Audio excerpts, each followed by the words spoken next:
দেশ বিদেশের বাছাই করা খবর নিয়ে সর্বদাই সত্য সন্ধানী ই নিউজ ভারত।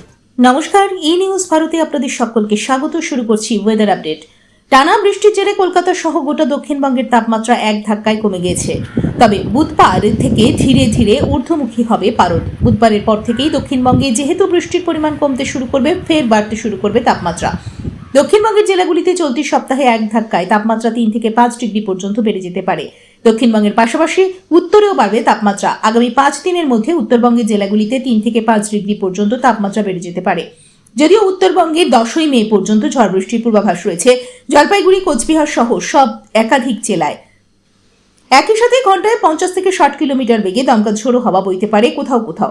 আজ উপকূল এবং বাংলাদেশ সংলগ্ন জেলাগুলিতে হালকা ঝড় বৃষ্টির সম্ভাবনা রয়েছে।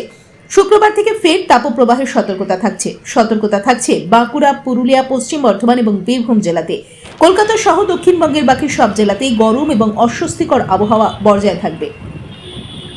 শনিবার তাপপ্রবাহের পরিস্থিতি থাকবে বাঁকুড়া, পুরুলিয়া, পশ্চিম মেদিনীপুর, ঝাড়গ্রাম, পশ্চিম বর্ধমান এবং বীরভূম জেলাতে।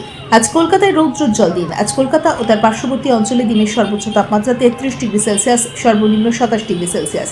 তাতে সাপেক্ষিক আর্দ্রতার পরিমাণ 64%, অনুভূত তাপমাত্রা 40 ডিগ্রি সেলসিয়াস। ব্যুরো রিপোর্ট, ই নিউজ ভারত।